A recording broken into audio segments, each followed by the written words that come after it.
to all my lovely viewers. I, Hiteshi, welcome you all to your own channel, Explorer on the Way. So let's get deep into our minds to pull out the best in us. With that said, without any further delay, let's see what we are up to today. Last video में हमने NCERT exercise 1.3 के questions 1 and 2 discuss किए थे. आज हम same exercise के आगे के क्वेश्चंस डिस्कस करेंगे. तो हम स्टार्ट करेंगे क्वेश्चन नंबर 3 से. Express the following in the form p by q where p and q are integers and q is not equals to 0. इस क्वेश्चन में हमें कुछ डेसिमल एक्सपेंशंस दी गई हैं और हमें कहा गया है कि उन डेसिमल एक्सपेंशंस को p by q की फॉर्म में एक्सप्रेस करिए. तो डेसिमल एक्सपेंशंस को p by q की फॉर्म में कैसे एक्सप्रेस करते हैं उसके स्टेप्स हम पहले ही डिस्कस कर चुके हैं. क्वेश्चन नंबर 3 का फर्स्ट पार्ट है 0.6 बार. अब ये किस टाइप का डेसिमल एक्सपेंशन है? प्योर रिकरिंग, क्योंकि डेसिमल के बाद जितनी भी डिजिट्स हैं वो सब रिपीट हो रही हैं, उन सब पे बार है.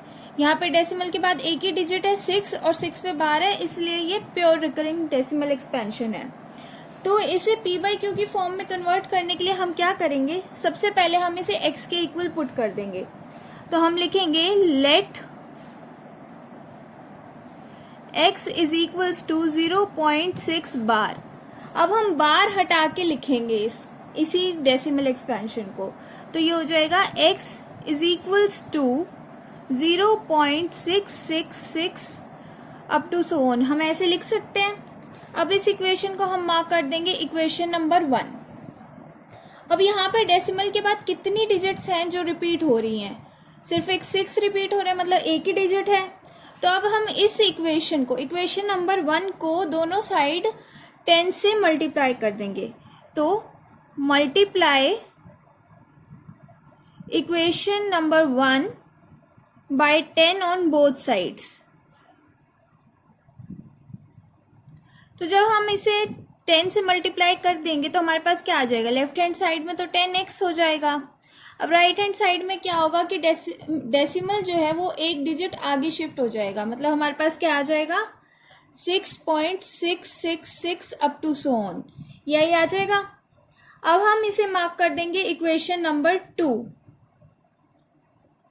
इसके बाद हमें क्या करना होता है? हमें इक्वेशन नंबर 1 को इक्वेशन नंबर 2 में से सब्ट्रैक्ट करना होता है. तो subtract equation number 1 from equation number 2.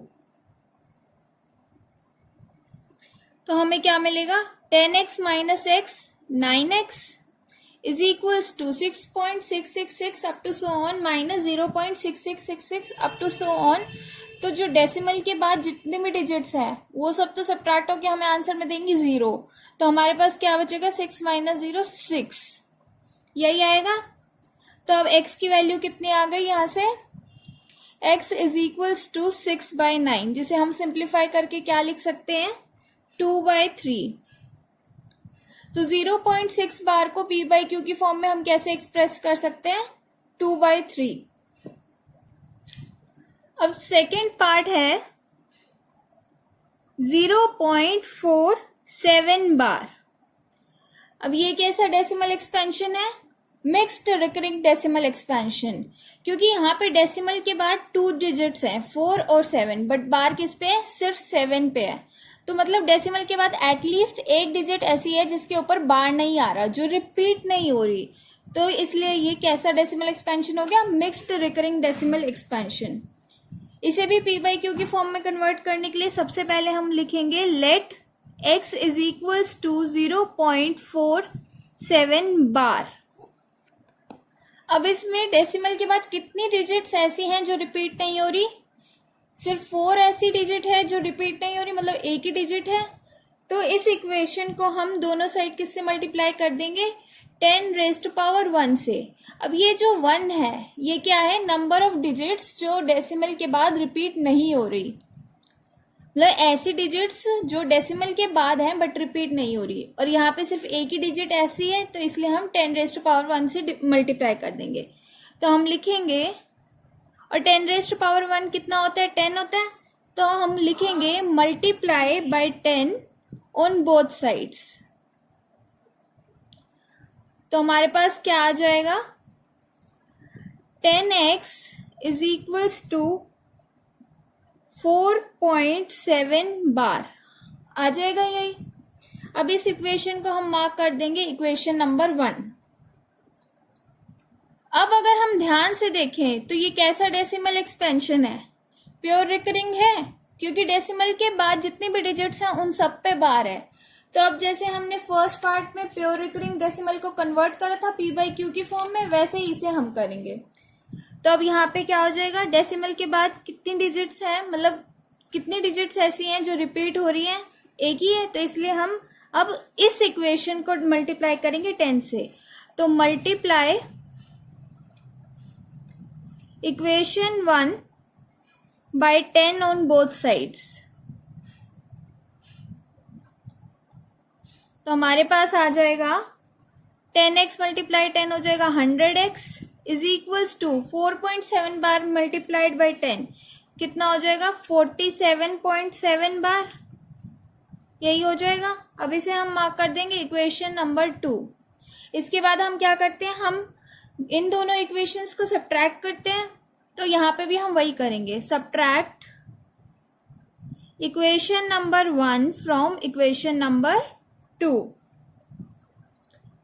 तो हमारे पास आ गया 100x minus 10x is equals to 90x is equals to, यहाँ पे राइट हैंड साइड में कितना आ जाएगा, 43। तो अब x की वैल्यू आ गई हमारे पास 43/90। तो 0.47 बार को हम p बाई क्यू की फॉर्म में एक्सप्रेस कर सकते हैं एज 43/90। थर्ड पार्ट है 0.001 बार। अब ये भी प्योर रिकरिंग डेसिमल एक्सपेंशन है, क्योंकि डेसिमल के बाद जितनी भी डिजिट्स हैं उन सब पे बार है। तो अब इसे हम कैसे कन्वर्ट करेंगे पी बाई क्यू की फॉर्म में। सबसे पहले let x is equals to 0.001 bar, mark it as equation number 1। अब कितने डिजिट्स ऐसी हैं जिन पे बार है, 3 डिजिट्स हैं। तो हम मल्टीप्लाई करेंगे इस इक्वेशन को 1000 से। तो multiply equation number 1 by 1000 on both sides, तो हमारे पास आ जाएगा 1000x is equals to 001.001 bar, mark it as equation number 2। अब इक्वेशन नंबर 1 को इक्वेशन नंबर 2 में से सब्ट्रैक्ट करेंगे। तो subtract equation number 1 from equation number 2। हमारे पास आ जाएगा 999x इज इक्वल्स टू 1। तो यहां से x हमारे पास कितना आ गया, this implies x is equals to 1/999। तो 0.001 बार को p बाई क्यू की फॉर्म में एक्सप्रेस करना हो तो हम क्या लिख सकते हैं, 1/999। क्वेश्चन नंबर 4, express 0.999 up to so on in the form p by q. Are you surprised by your answer? With your teacher and classmates, discuss why the answer makes sense. अब इस क्वेश्चन में हमें 0.9999 अप टू सो ऑन को p by Q की form में express करना है। और इसे हम कैसे लिख सकते हैं, 0.9 बार लिख सकते हैं ऐसे, क्योंकि 9 रिपीट हो रहा है बार बार, तो हमने 9 के ऊपर बार लगा दिया। अब ये कैसा डेसिमल है, प्योर रिकरिंग डेसिमल है। तो इसे p बाई क्यू की फॉर्म में एक्सप्रेस करने के लिए हम क्या करेंगे, सबसे पहले let x is equals to 0.9 bar, और इस इक्वेशन को हम मार्क कर देंगे इक्वेशन नंबर 1। अब कितनी डिजिट्स हैं ऐसी जो रिपीट हो रही हैं, एक डिजिट है। तो हम क्या करेंगे, हम इक्वेशन नंबर 1 की बोथ साइड्स को 10 से मल्टीप्लाई कर देंगे। तो multiply equation number 1 by 10 on both sides. तो हमारे पास क्या आ जाएगा, हमारे पास आ जाएगा 10x इज इक्वल्स टू 9.9 बार आ जाएगा यही। इसे हम मार्क कर देंगे इक्वेशन नंबर 2। अब हम फर्स्ट इक्वेशन को सेकंड इक्वेशन में से सब्ट्रैक्ट करेंगे। So subtract equation number 1 from equation number 2। तो हमारे पास आ गया लेफ्ट हैंड साइड में 9x is equals to, right hand side में हमारे पास आ जाएगा 9। तो x की वैल्यू यहाँ से आ गई 9/9, जिसे हम लिख सकते हैं 1/1 या फिर सिंपली 1। तो इसे जब हमने p/q की फॉर्म में एक्सप्रेस करा तो हमें आंसर मिला 1। अब आगे हमसे पूछा गया है are you surprised by your answer, क्या हम इस आंसर से सरप्राइज्ड हैं?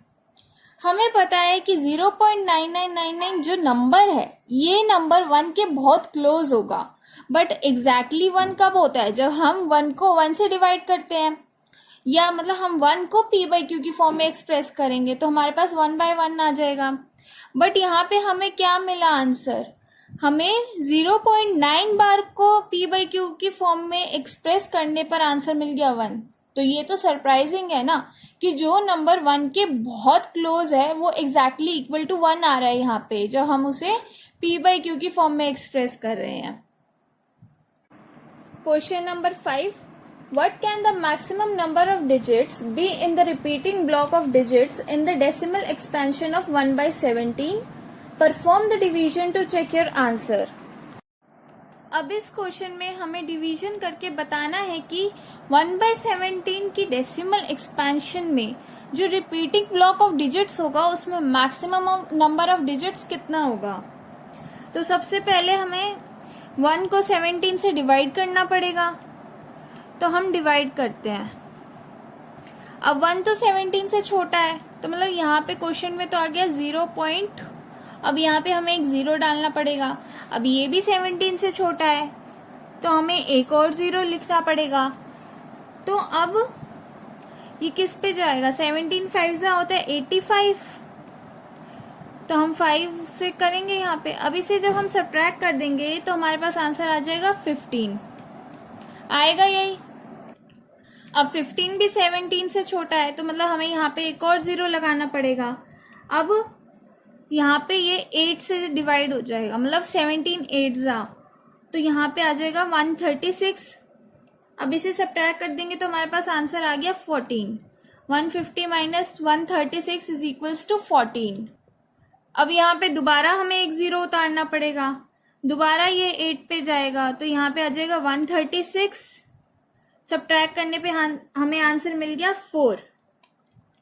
अगेन 0 उतारना पड़ेगा, अब ये जाएगा 2 पे, तो यहाँ पे आ जाएगा 34।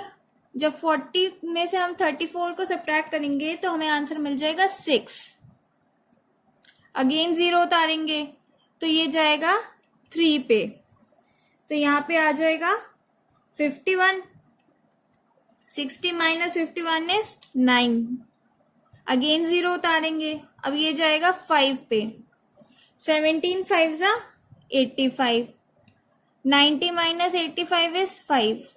अगेन 0 उतारेंगे, अब दोबारा से ये जाएगा 2 पे। 17 2 34। सब्ट्रैक्ट करने पे हमें मिल गया आंसर में 16। अब दोबारा से 0 उतारना पड़ेगा, अब ये जाएगा 9 पे। 17 9 153। 160 माइनस 153 करेंगे तो आंसर हमें मिला 7। दोबारा 0 उतारेंगे, अब जाएगा 4 पे। 17 4 68। सब्ट्रैक्ट करेंगे, आंसर मिल गया 2। दोबारा 0 उतारना पड़ेगा, अब ये जाएगा 1 पे। 17 1 17, आंसर आ गया सब्ट्रैक्ट करने पर 3। फिर से 0 उतारना पड़ेगा। अब यहाँ पे स्पेस नहीं है तो ये मैं यहाँ पे कंटिन्यू कर रही हूँ। तो हमारे पास क्या आया 30। तो अब किस पे जाएगा, ये दोबारा 1 पे जाएगा। 17 1 17। 30 माइनस 17 कितना होता है 13, दोबारा 0 उतारेंगे, अब ये जाएगा 7 पे, 17 7 जा 119, सब्ट्रैक्ट करेंगे तो हमारे पास आंसर आ गया 11, दोबारा 0 उतारेंगे 110, अब ये जाएगा 6 पे, 17 6 जा 102, 110 में से 102 सब्ट्रैक्ट करेंगे तो आंसर आ जाएगा 8, 0 उतारेंगे, अब ये जाएगा फिर से 4 पे, तो 17 4 जा 68, सब्ट्रैक्ट करेंगे आंसर आ जाएगा 12, 0 उतारेंगे, अब ये जाएगा 7 पे, 17 7 जा 119, रिमाइंडर आ गया 1। अब एक चीज़ नोटिस करिए, यहाँ पे रिमाइंडर 1 आया है और यहाँ पे भी स्टार्टिंग में हमारे पास क्या था 1, तो मतलब डिवीजन अब दोबारा से रिपीट होगी। तो इसके बाद अगर हम दोबारा आगे कंटिन्यू करते हैं डिवीजन, तो यहाँ पे क्या आ जाएगा 0 5 8 8 2 ऐसे ही आएगा, मतलब ये जो डिजिट्स है ना ये दोबारा रिपीट होनी स्टार्ट हो जाएंगी। तो अब हम क्या लिख सकते हैं इसमें, यहाँ से हमें क्या पता चला कि 1/17 is equals to 0.0588234117647 up to so on, ये रिपीट होंगी। नेक्स्ट स्टेप में आप चाहें तो इसे ऐसे लिख सकते हैं 0.0588234117647 और इन सब के ऊपर बार। तो अब इन डिजिट्स को काउंट कर लीजिए, 1 2 3 4 5 6 7 8 9 10 11 12 13 14 15 16 है। तो मतलब कि जो रिपीटिंग ब्लॉक ऑफ डिजिट्स होगा उसमें मैक्सिमम नंबर ऑफ डिजिट्स कितना हो जाएगा, मैक्सिमम नंबर ऑफ डिजिट्स हो जाएगा 16, maximum number of digits is equals to 16। और हमें यही तो बताना था कि मैक्सिमम नंबर ऑफ डिजिट्स कितना होगा रिपीटिंग ब्लॉक ऑफ डिजिट्स में, तो आंसर आ गया 16। Thank you so much for watching this video. अगर आपको मेरी ये वीडियो पसंद आई हो तो प्लीज़ लाइक करें, शेयर करें और मेरे चैनल को भी सब्सक्राइब करना ना भूलें, ताकि मैं ऐसे ही आपके लिए नई नई वीडियोस लाती रहूं। एंड प्लीज़ कमेंट्स में अपना फीडबैक ज़रूर दें। सी यू नेक्स्ट टाइम।